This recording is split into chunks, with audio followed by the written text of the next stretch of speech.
Es la madrugada del 25 de enero de 2004. Llueve sin parar. La noche ha sido larga para ella. En el cruce se despide de las luces del coche en el que van sus amigos. Continúa sola hacia el Alto de Zarreu. A solo unos kilómetros de casa lo ve. Es su coche, está segura, es él. Reduce la marcha y baja la ventanilla. Sheila aún no sabe que pasará los últimos minutos de su vida en la oscuridad de ese puerto. Hola, me presento, soy Carmen Basteiro, esto es Mis Crímenes. Hoy te hablaré de un caso que, te aviso ya ahora, te enfadará mucho. Es el asesinato de Sheila Barrero. Empezamos.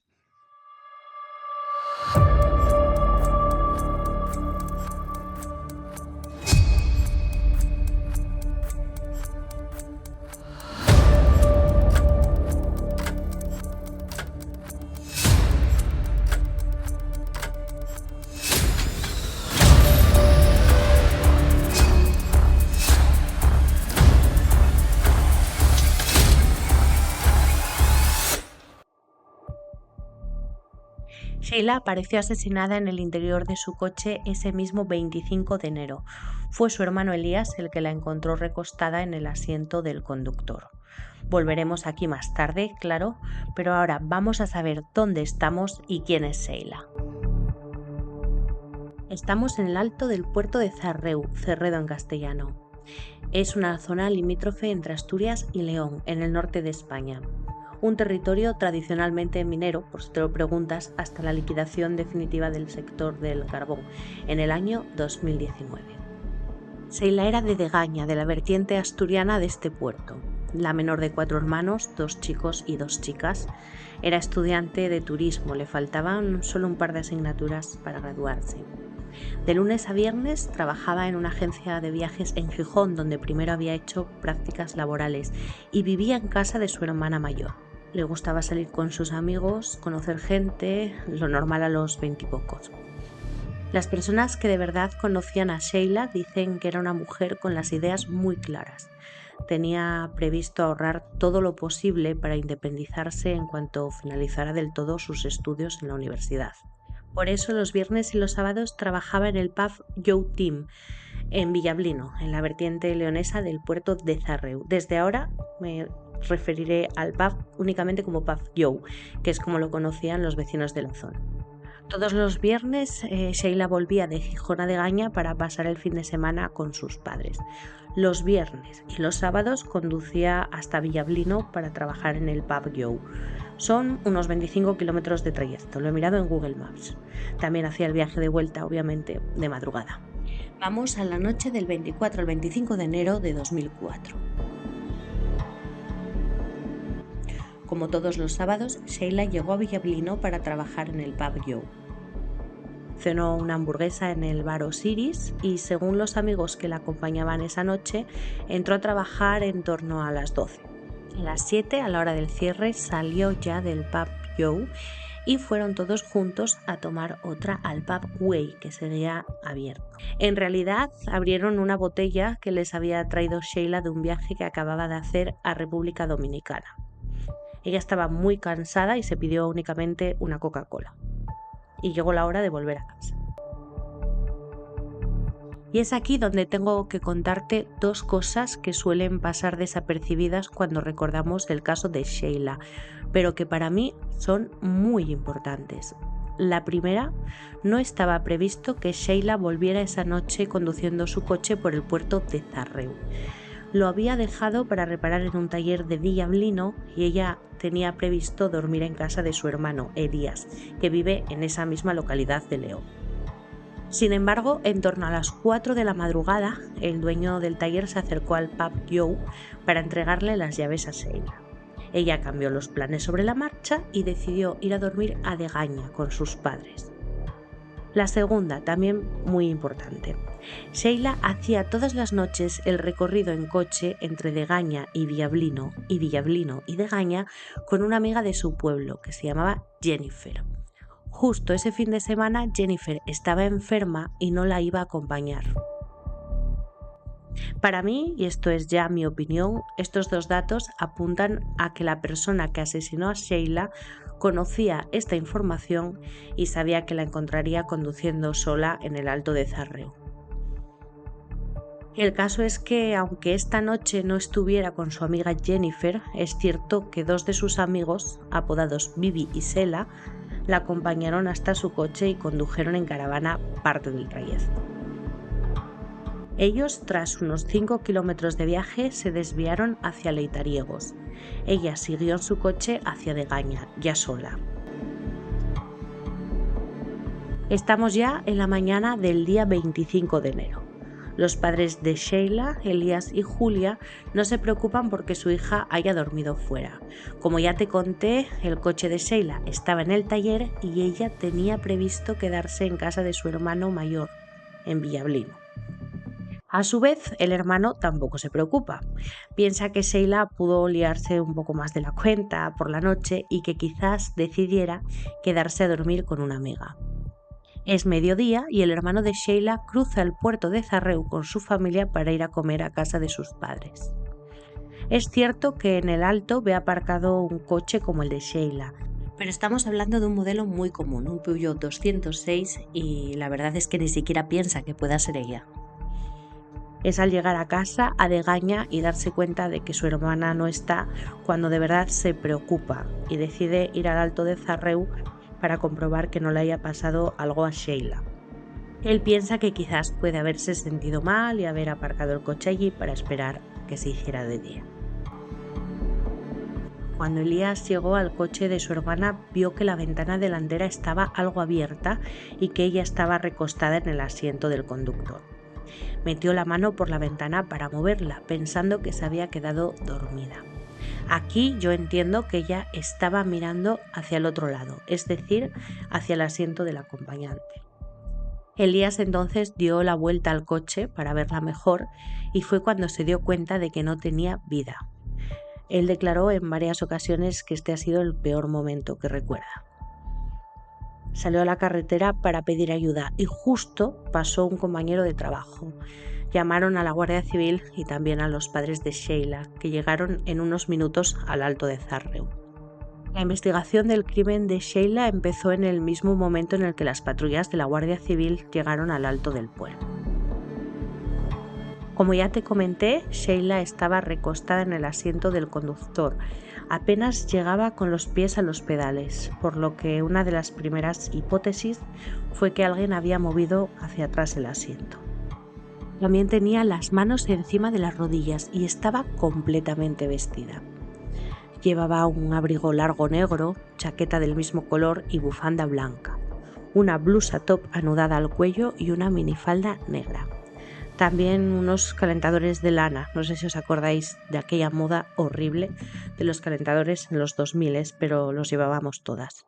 Y estaba calzada con unas botas blancas. Dentro del coche, además del bolso de Sheila y su móvil, encontraron un periódico Cero, que era un periódico para anuncios que ya no se edita, un paraguas y una bufanda negra con un escudo bordado. Volveremos a esta bufanda porque fue muy importante en la investigación. En ese primer momento, tras la inspección visual, pensaron que Sheila había fallecido de un golpe con una piedra, pero en realidad había recibido un disparo en la cabeza. Tengo que decir que en los documentales, los podcasts, los artículos, incluso el libro en los que me he documentado para este caso, se pasa muy por encima este error. Y a mí, la verdad, me parece que es una de las claves para entender las dificultades que atravesó la investigación. No es hasta el lunes, 24 horas después de que encontraran a Sheila sin vida, cuando los forenses determinan que fue asesinada por un disparo en la nuca. Con la autopsia ya realizada, la investigación maneja una primera reconstrucción de los hechos. La primera hipótesis es que el asesino de Sheila hizo que su coche parara en la carretera del puerto y que ella bajó la ventanilla porque lo conocía. De alguna forma, quizás a la fuerza amenazándola con el arma, se sentó en el asiento trasero, justo detrás de Sheila. La encañonó con la pistola, la agarró del muslo para inmovilizarla y disparó. Esto lo saben por la trayectoria de la bala, que terminó impactando en el parabrisas, aunque al tratarse de un proyectil muy pequeño, volveremos a esto más tarde, solo dejó unas muescas casi imperceptibles. Luego, y aquí viene un punto que descoloca a los investigadores, movió a Sheila hacia el asiento del acompañante. Lo saben por los rastros de sangre. El asesino se sentó en el asiento del conductor y condujo el coche hasta la explanada del Alto del Puerto. Por si todo esto fuera poco, volvió a colocar a Sheila en el asiento del conductor, recostándola y colocando sus manos sobre las piernas. ¿Por qué tomarse tantas molestias en dejar el cuerpo de Sheila bien colocado? ¿Y por qué preparar una escena casi perfecta? La Unidad Central Operativa UCO de la Guardia Civil de Madrid se une a la investigación. De las pruebas recabadas hasta el momento se establece que el asesino es un hombre del entorno de Sheila. Barajan varios nombres, entre los que se encuentran un hombre relacionado con su vida laboral y también los 2 amigos que la acompañaron en parte del trayecto la noche del crimen. Pero sobre todo, los investigadores se centran en conocer a aquellos hombres que tienen o han tenido una relación sentimental con Sheila. La joven tiene lo que se podría llamar un novio de toda la vida, un chaval de la zona, de Villaseca de la Ciana, con el que mantiene una relación intermitente. Él se llama Teo. En el momento del crimen estaban separados, pero Sheila y él se habían vuelto a acercar en los últimos días. De hecho, iban a tomar un café la tarde del domingo en la que ella apareció asesinada. Hay otro nombre que los investigadores no pasan por alto. Se trata de Borja, alias Bowie, natural de Villajer de la Ciana, para mucho por el pub en el que trabajaba Sheila. Mantuvieron una breve relación de unas 4 semanas en noviembre, es decir, 2 meses antes del asesinato de Sheila. A todos estos sospechosos la Guardia Civil les hace la prueba de parafina. No sé si la conoces, se trata de un método también llamado, va palabra, parafinoscópico, para investigar residuos de disparos en la piel o en prendas de vestir de un sospechoso. La parafina, que es una sustancia derivada del petróleo, se aplica a alta temperatura en las zonas en las que se buscan restos de pólvora. Se espera que se solidifique y a la sustancia ya sólida se le aplica otro producto químico que cambia de color con la presencia de pólvora. En este punto de la investigación es donde ese error en determinar la causa de la muerte de Sheila se convierte, para mí, en un obstáculo. Cuando la Guardia Civil llama a estos hombres ya han pasado más de 30 horas, es decir, han podido ducharse, lavar la ropa. Los restos de pólvora, en definitiva, pueden haber desaparecido. De las personas a las que hicieron la prueba solo hubo un positivo, Borja, alias Bowie. También, vaya por Dios, fue el único que antes del análisis de parafina había avisado ya de que había ido a cazar unos días antes. Los residuos de pólvora que deja la práctica de la caza son distintos a los que tenía Borja. Imagínate que estás sujetando una escopeta. La posición en la que la sostienes deja residuos en tu hombro, en tu cuello, incluso en tu mejilla. Sin embargo, el sospechoso solo tenía residuos en una mano, que se corresponden más con los restos que deja el disparo de una pistola. En aquel momento no encontraron más detalles, pero como veremos más adelante, esta prueba fue refinándose con el paso de los años. La investigación se centró mucho más en Borja y le pidieron que entregara la ropa que llevaba el día del crimen. Aunque cuando mataron a Sheila las temperaturas eran muy bajas, unos 3 grados de mínima como media, Borja no proporcionó ninguna prenda exterior de invierno, ni un abrigo, ni un anorak, ni una parca. Entregó una chaqueta estilo forro polar de color azul. ¿Te acuerdas de aquella bufanda que encontraron en el coche? Pues esta bufanda tenía una fibra que se podría corresponder con esta chaqueta. Los investigadores también tenían el casquillo de la bala que mató a Sheila, un casquillo de 8 milímetros, pero según las pruebas de laboratorio había sido disparado con un arma corta, calibre 6,35 milímetros que había sido modificada. La Guardia Civil ordena entonces un registro en casa de Borja en busca de este arma. Cuando los agentes están en el registro, encuentran munición compatible con este arma en una caja. Según la Guardia Civil, el abuelo del sospechoso preguntó: ¿qué hay en esa caja? ¿La pistola pequeña? ¿Encontrasteis la pistola pequeña? Pero no estaba el arma. Repasamos entonces los indicios que trasladaron al juzgado los investigadores. La prueba de la parafina, que dio positivo en la mano de Borja. La fibra en la bufanda de una chaqueta que podría ser o no de Borja. Y este registro en la casa con la declaración del abuelo. El sospechoso fue detenido en septiembre de 2007.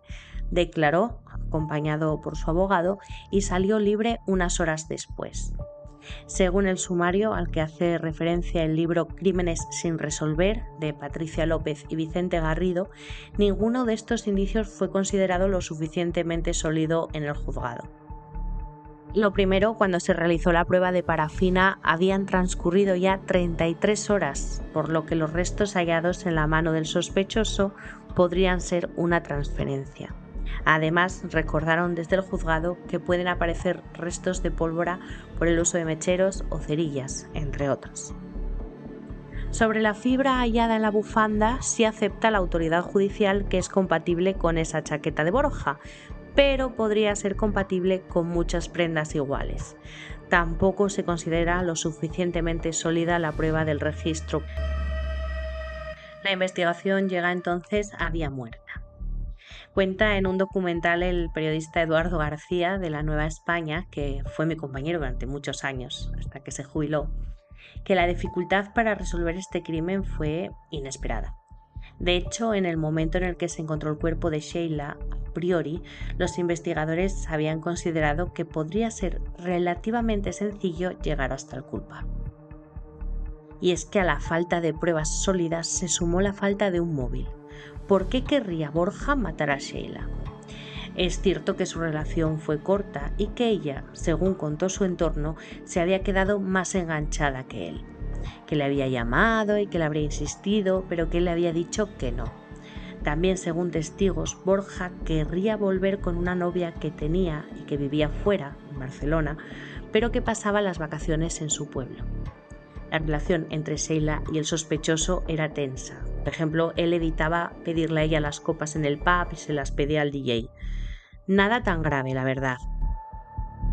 Ante esta falta de consistencia, la Guardia Civil tenía abiertas otras líneas de investigación, ya te puedes imaginar, y una de ellas referente a los dos chicos que la acompañaron aquella noche en parte del recorrido. El que conducía le había enviado un mensaje de texto a Sheila, presuntamente ya desde su casa, en el que le decía: avísame cuando llegues, tienes una luz de atrás fundida. Los investigadores, a través del posicionamiento del móvil, determinaron que efectivamente ese mensaje se había enviado en el entorno de la casa del joven, es decir, a varios kilómetros del lugar en el que apareció Sheila sin vida y a la misma hora a la que determinaron que se produjeron los hechos, así que quedó descartado. Pero en este punto de la investigación, cuando se rastrearon los movimientos de los teléfonos móviles, la Guardia Civil descubre que dos cazadores habían pasado por el puerto de Zarreu solo unos minutos después de Sheila. Estas dos personas fueron llamadas a declarar, y aquí puntualizo y hago hincapié: no fueron motu propio, sino que acudieron cuando la Guardia Civil los llamó. Dijeron los dos que se habían encontrado con dos coches en medio de la carretera, uno claro y otro oscuro, y que el oscuro estaba obstaculizando el paso del claro. Es decir, fueron testigos del momento en el que el autor de la muerte de Sheila la interceptó. Ni siquiera pararon para ver qué ocurría y ni siquiera dieron datos más concretos, a pesar de que uno de ellos trabajaba en una casa de compraventa de coches y creo yo, casi seguro, que puede distinguir un modelo determinado aún en la oscuridad. Otra línea que quedó en vía muerta, y el caso quedó sobreseído por primera vez en octubre de 2007. La familia de Sheila, esto hay que decirlo, se movilizó al máximo para evitar que se enfriara por completo. En otro intento por buscar pruebas, acudieron a la prensa de Asturias, en este caso en concreto al diario El Comercio, para buscar nuevas pistas. Aportaron imágenes de la famosa bufanda que se había encontrado en el vehículo. Nadie del entorno de Sheila la reconoció como suya. Se trata de una bufanda negra con un escudo bordado a mano. Un escudo que los investigadores tampoco pudieron localizar. Tiene una flor, un libro, una cabra colgada de un arnés similar al toisón de oro y todo está subrayado con el lema Artes y Honor. No encontraron pistas fiables. Además, hallaron en la bufanda un perfil de ADN de un hombre que no coincidía con el único sospechoso que tenemos hasta ahora, Borja. Los siguientes años fueron duros para la familia de Sheila. La madre, Julia, luchadora incansable, llegó a encadenarse a las puertas del juzgado para que se reabriera el caso.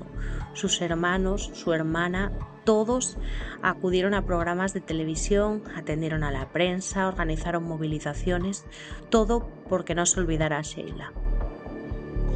Y pasaron 15 años y es entonces cuando la Guardia Civil consigue reactivar el caso por una razón inapelable. La ciencia ha avanzado mucho y quizás los indicios de antes ahora sean pruebas rotundas. Vuelven a centrarse en Borja y aparentemente sí logran avance. ¿Recuerdas la prueba de la parafina? Borja dio positivo, pero aseguró que había estado cazando unos días antes. Esta vez el laboratorio puede ser más preciso y establece que los restos del sospechoso tenían presencia de plomo, bario, antimonio y estaño. También establece que la concentración de estas partículas se corresponde con un único disparo. Resulta que, de acuerdo a la investigación, la munición de caza no contiene estaño. Además, ¿quién haría un único disparo en una jornada entera de caza? También hubo avances en la investigación de la fibra. Sí, aquella fibra que podía ser de la chaqueta de Borja y que se encontraba en la bufanda. Recuerda que el juez había dicho que podía corresponderse con cualquier prenda de las mismas características, pero resulta que no. Cuando una prenda es nueva, todas las fibras son iguales, pero cuando ya la compramos y la usamos, se lava un número determinado de veces con un detergente concreto y en una lavadora en particular. Esto es una suerte de ADN de nuestra ropa. Resulta que esa fibra hallada en la bufanda que estaba en el coche de Sheila es idéntica y esta vez literalmente a la chaqueta de Borja.